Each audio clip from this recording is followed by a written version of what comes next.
Here now is Anthony Adolph, a genealogist with Achievements Limited. Good morning. Good morning. A lot of blue blood in one room. There's an enormous amount of blue blood. It's an absolutely marvellous turnout of different members of royal families from Europe, and also, of course, the King of Jordan representing the Middle East. Very interesting mixture of royal houses, some of them still people who are ruling countries in Europe. Over half the European countries are still ruled by monarchs, of course, and the other half, approximately half, members of royal families have been deposed, mainly from Eastern Europe. Now, we say that a lot of, obviously, blood connections. Are they all close friends?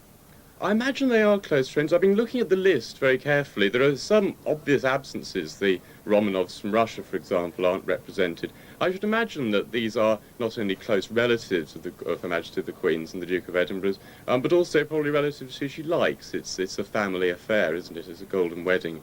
And I should imagine that this guest list was compiled as much through people who she gets on with as people they're related to.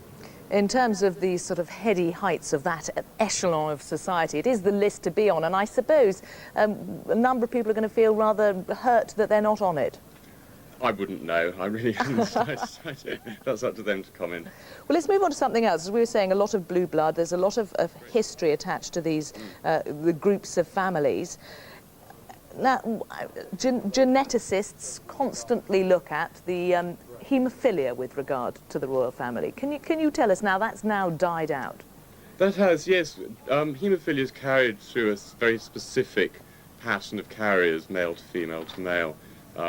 And very fortunately that has gone, that's died out in the royal family. There are many, many descendants of Queen Victoria now, but fortunately they're, as it were, clear of that particular trouble. Now, of course, it used to be the case that royals typically married other royals within Europe. Of course, that now no longer is the case, and recently we saw in Spain as well, royals marrying commoners. That, yes, I suppose, is now the trend. That's started to happen, yes, certainly. The Princess of Romania is married to, as it were, commoner, who's coming today, Mr. Ruda Duda, and yes, that's becoming much more normal.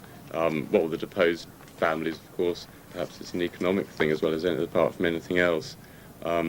Moving into the 21st century,